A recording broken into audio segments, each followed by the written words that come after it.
like I said, your test isn't done. I didn't get home. I like went straight to a meeting right after work. I didn't even get to see my kids, and I get home till like after 9 last night. So there was no grading, and then I had to sit up for a lab as soon as I got here. So there was no grading, but I'm gonna work on it. I promised. I've got 2 tests graded, so you know, and so it's a process. I'm working on it. Sounds good. Somebody spilled the Legos. Oh, is it Legos? I don't know. Somebody sounded like something Legos. But I'm working on it. Your test will get graded. It'll happen. Anyways, so we talked about scientific method. We've talked about chemistry. The next big thing is molecules of life. So that's what we're going to learn about now. So as far as molecules of life, there's this thing called carbon. Carbon is the main thing that living things are, well, not the main thing. I mean, water, H2O is the main thing. But aside from that, we have carbon that comes next. We are considered carbon-based life forms. Carbon is a vital function that, a vital component of what we are made up of. One of the reasons that carbon is so important is that it can form 4 bonds, and those 4 bonds allow it to make lots of different shapes. So that means that it can bond with 4 different things, or it can bond with 4 of the same thing. It can bond 2 double bonds. It can make lots of different things. So organisms can be organic. There's this idea of organic versus inorganic. And with that, it's very specific. An organic organism or an organic object is something that contains carbon, but that can be confusing as well, because if something is organic, okay, it contains carbon, but carbon dioxide contains carbon, and that's not organic. It has to contain carbon that is organized into rings or chains, and this consists of rings or chains that are containing hydrogen, usually hydrogen and oxygen. So carbon dioxide is not organic because it doesn't have rings or chains. It's just CO2. So that is inorganic. Does that make sense? The difference there? All right, so it also has what are called functional groups that are attached to the carbon. The carbon serves as like a backbone, but because it can form 4 bonds, it can form these bigger groups. It'll make more sense as we continue.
Okay, so carbon is found in rings, and so you can see here this one is arranged in a ring. Now oftentimes it's going to have stuff coming off it because again carbon forms 4 bonds, this is only formed 2 bonds, so here's your carbon, got 2 bonds, so it's going to have some other things coming off it, but the general shape is a ring.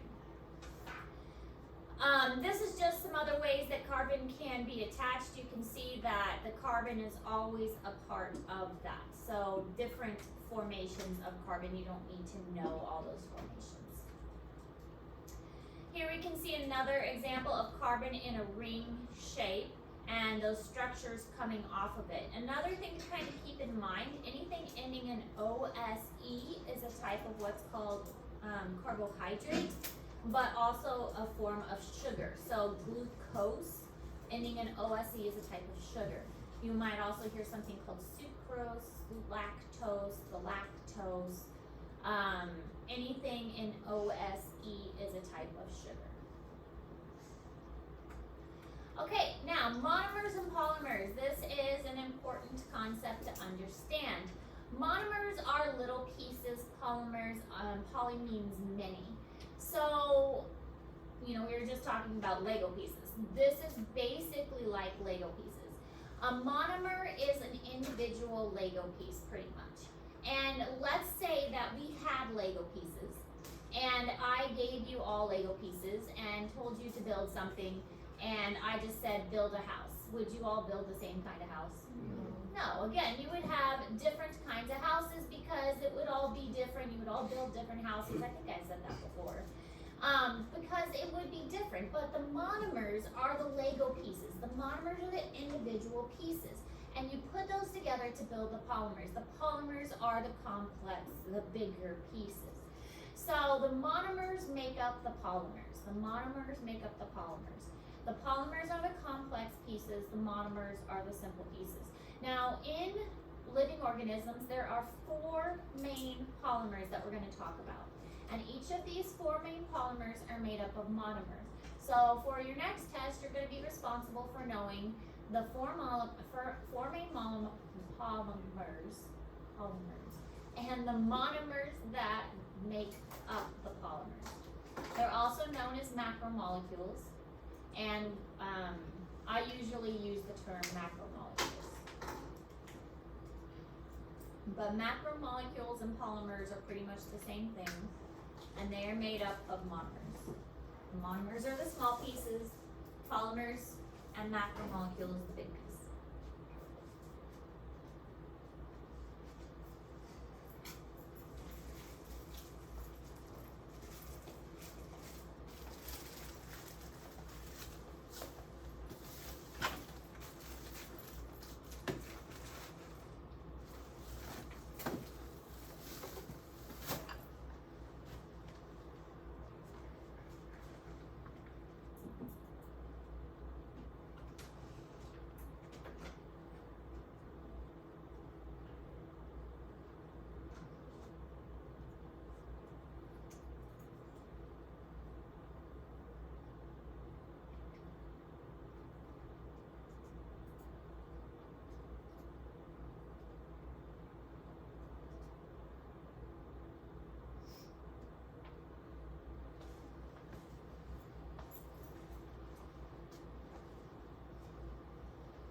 On Thursday, you still don't have another day to go.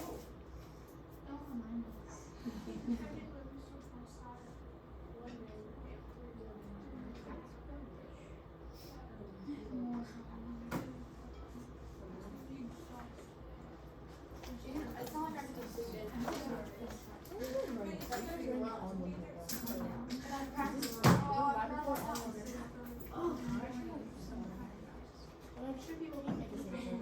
Okay, so within chemical reactions change things within an atom, within a molecule. chemical reactions take something and turn it into something else. We kind of touched on this already with ionic and covalent bonding. Metabolism is a type of chemical reaction. This is how cells get energy, and they get the energy by breaking larger molecules down into smaller molecules. Enzymes are super important in this process. Enzymes are a type of protein. We'll talk about proteins later. Enzymes are a type of protein that speed up reactions so that reactions can happen quickly. They also allow a place for the reaction to occur so that the reaction can take place and then the enzyme themselves do not change. So the enzyme is not changed within itself. The enzyme can be used multiple times also, over and over and over again. So enzymes are very, very important. But metabolism is our body being able to do a chemical reaction to break down food so that we can get the energy that we need. And chemical reaction is changing something into something else, usually by breaking and reforming bonds.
Okay, so there's these two processes, hydrolysis and condensation. You may also see this written as dehydration synthesis. Okay, condensation and dehydration synthesis are the same thing. So this should actually be written in red as well, because these condensation and dehydration synthesis are used interchangeably. But these two processes are like opposite of each other. Condensation and hydrolysis are opposite of each other. So hydrolysis uses water to break a molecule into smaller pieces. It's like takes a water molecule and like inserts it in there to break something into two. And then condensation is the opposite. It like takes something that's big and takes the water out of it to forms it together. So it's like the two are opposite. One of them uses water and one of them forms water. And we'll watch a little video here in a moment that explains the process. But the two processes are opposite each other. So condensation, dehydration synthesis is the same thing. And in fact, in most places, you're going to see dehydration synthesis as the term that is used most frequently. But the two processes, basically, it's like in one you add water, and in the one you take away water. So the way you can remember it, I like condensation better because it's a little easier to visualize because you have condensation that forms on the outside of the glass. So you think of water being created. But also, I mean, you can think of dehydration. Dehydration is removing water, so it's the same kind of idea. Those schoolers are very excited about something.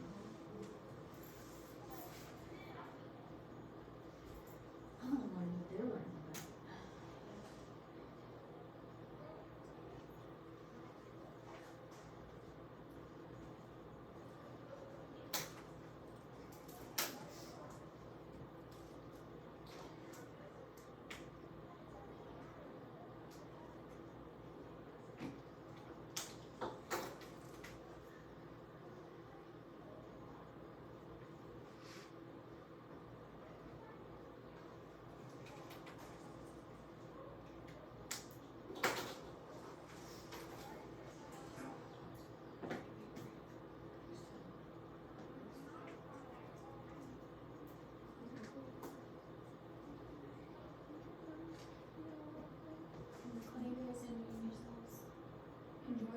Injuring. Oh. Are you enjoying injuring yourselves? No, not it didn't hurt though whenever I dropped it on my toe. I just got out of the shower and there was blood all over the floor and I was like, dang, I didn't know pinky toe would bleed that much. The time I broke my toe in a store by dropping a can on it. I broke. It really doesn't hurt though. Like my pinky toe, it hurts after. Not hurt. My sister has a Oh. I tried to step over and I just smacked it. Another time, I broke my toe hiding the stupid elf in the dark for my children at Christmas time. I tripped over a toy in the dark, hiding that stupid elf. He doesn't go inside.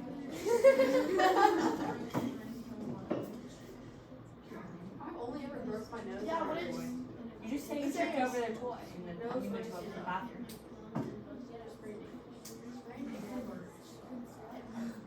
It is worse than hurts. It's worse than I ever felt. Again next week.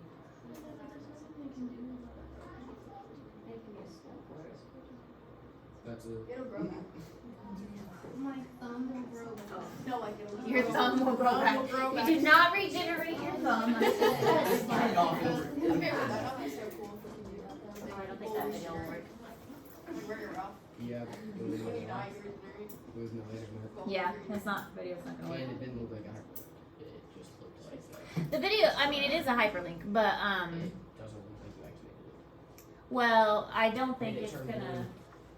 So work like in- because, turn we it don't on. have internet. Yeah. Yeah. Cancel. It's not gonna work. I understand it's not gonna work, thank you. Cannot Okay. locate internet. Alright, so, what does this have to deal with the picture? We have two things, and water is being added. So here's our H2O. We're adding it, and so a hydrogen's going on this side, and hydrogen and oxygen's going on this side. So water is being added. So if we go back, water is being added. So this would be hydrolysis. So our first one is hydrolysis because water is being added.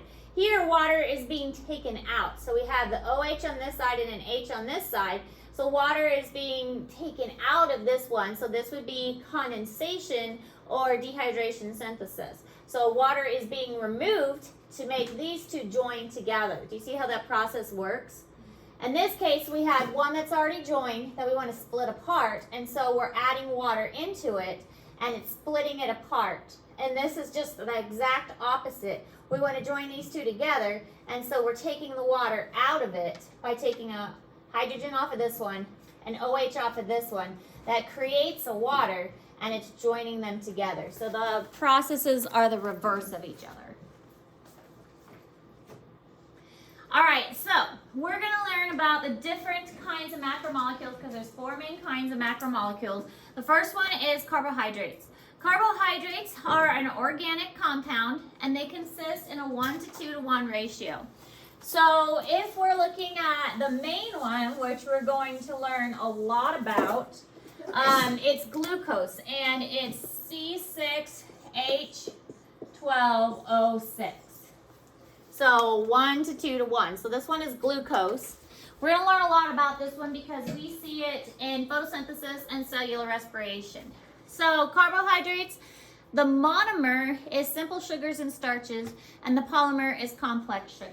And we'll get into that a little bit more later on. But the monomer would be monosaccharides, and the polymers are oligosaccharides and polysaccharides, or short chains or complex carbohydrates.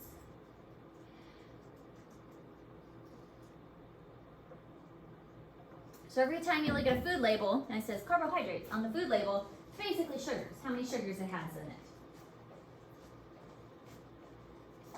Or if somebody goes on a low carb diet, it's basically how many sugars.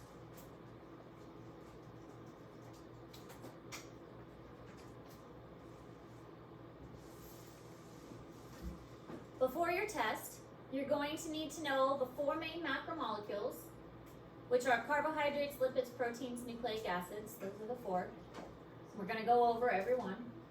You're going to need to know the polymers and the monomers of each. And you're also going to need to recognize a picture of each. And I'll show you what picture I'm talking about when we get there. So in this case, the polymer is carbohydrates. The monomer, simple sugars and starches. And then I'll show you the picture in a little bit. You like that, Liz? What are you talking about?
Alright, so monosaccharides, mono meaning one, are one sugar and they're the simplest type of carbohydrates. Glucose, again, is the best example. It's not the only example, but it's the best. We talk about it a lot in photosynthesis, cellular respiration. It's in DNA and RNA. It's just a really common sugar that's found in a lot of different components.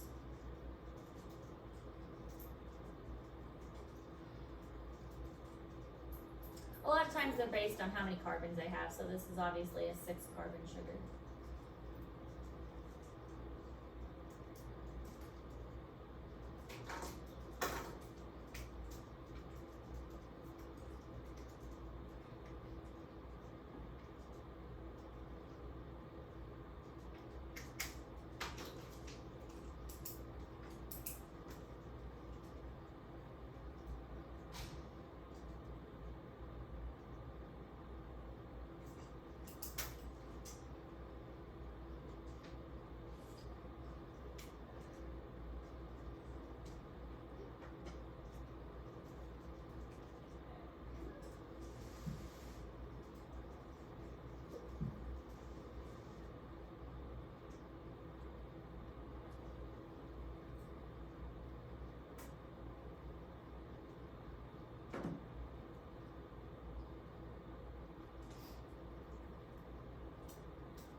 sugars are great at storing energy for short term, not for long term. They're used a lot for building. Sometimes they are, like the more complex sugars, they can be really good for building. Cellulose is a great example of something that is more complex, but the breaking of the bonds are what releases the energy. I know we've said that before when we were talking about the different kinds of bonds.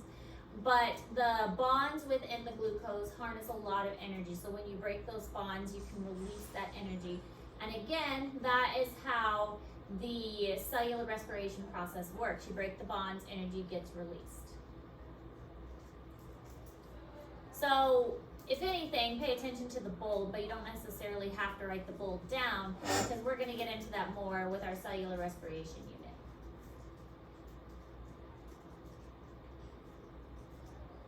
I see you all writing diligently anyway, so we'll pause here for a moment.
Now this would be an example of a picture that you would need to know for the test. Obviously I wouldn't put the word ribose in there because that would be a giveaway as to what it is. Anything ending in OSE would be an indication that it's carbohydrate, because anything ending in OSE is a type of sugar. But this kind of structure that's in a circular shape is an indicative of a carbohydrate.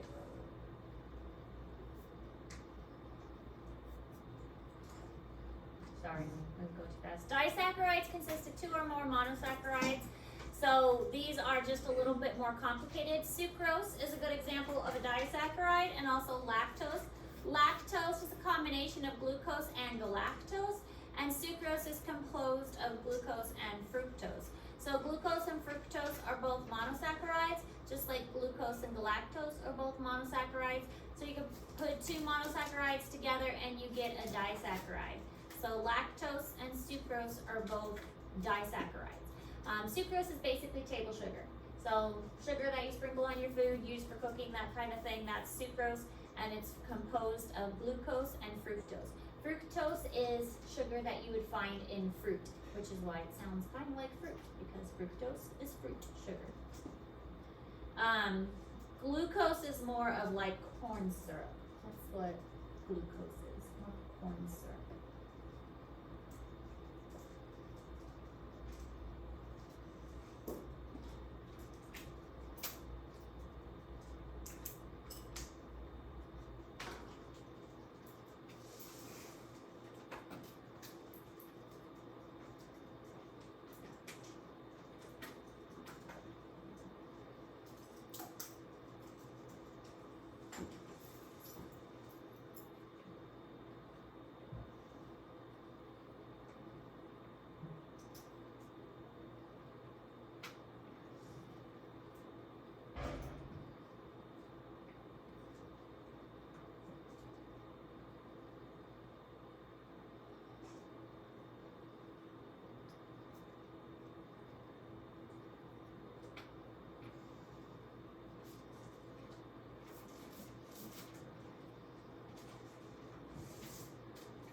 So here you can see how a disaccharide would work. same process of using dehydration synthesis, where you take a water molecule out.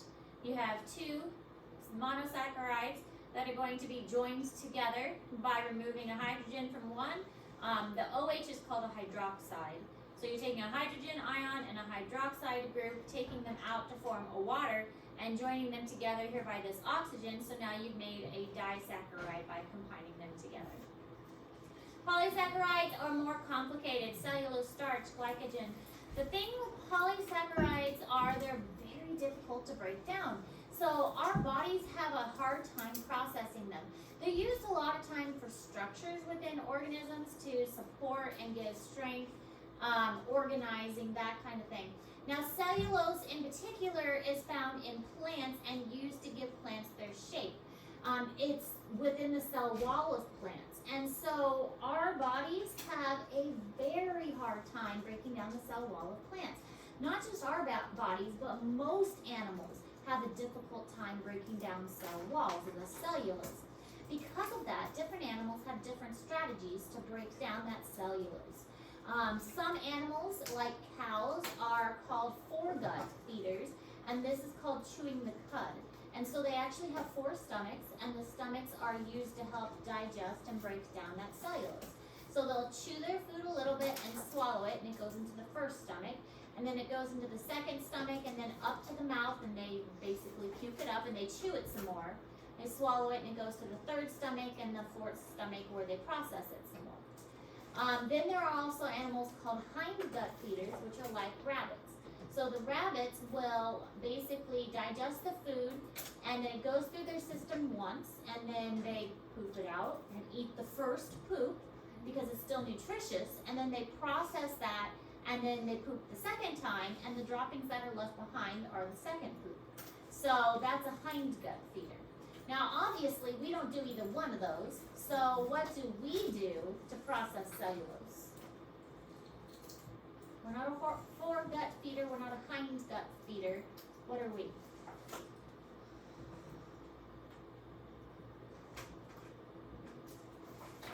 Anybody ever taken a probiotic? We have bacterias that live in our stomach, specifically our large intestines. And the bacteria break down the cellulose for us. So we have a lot of bacteria that help us in digestion, which is what the probiotic does. The probiotic puts bacteria in our digestive tract. And that breaks down our cellulose, or any cellulose that we have. Which is nice, because I don't feel like chewing any cud or eating any feces. Do you know, though, that in the medical community, there is such a thing as a feces transplant? Yes. Mm-hmm. Isn't it lovely? There's people that have very good feces, and you can have a feces transplant. A food donor, essentially, yes. A food donor. That's What are the nasty. qualifications are for that? What? I wonder what the qualifications are for that. Like one day you just go in and like get it tested for some reason. They're like, actually, You might have a very good boo. You can be a food donor. we really need you. We really need to. Yeah, but good people.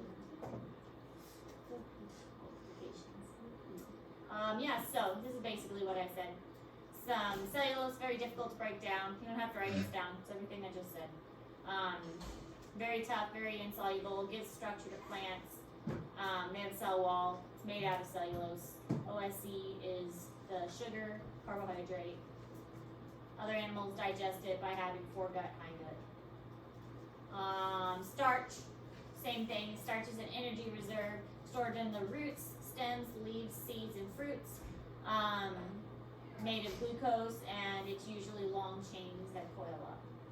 Glycogen is an energy reserve in animals. It's very abundant in muscles and livers. It's a highly branched chain of glucose. These you're not going to need to know for the test. Just understand that there are some polysaccharides that are very complicated. This is what they look like. You can see how they are just very connected together and very complicated. So each one of these is an individual monomer, and they all get joined together, which makes them very difficult to break down. All right, so that's all the notes for today. You're working on your plant lab write-up and the macromolecule web quest. which I did post because I knew some people were leaving early today for different sports. So I posted the Macromolecules request early so that they could get a start on that. But the plant lab write-up is definitely due tomorrow. Make sure you're working on that.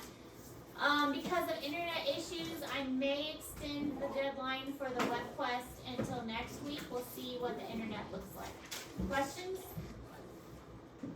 Make sure your plants get cleaned up. There's still some plants over there that haven't been cleaned up. If you have not cleaned up your plants, make sure you do so. I want them cleaned up by tomorrow, okay? That means take your final measurements, throw your dirt in the trash, and clean up your little containers so I can use the containers again next year, okay? Okay.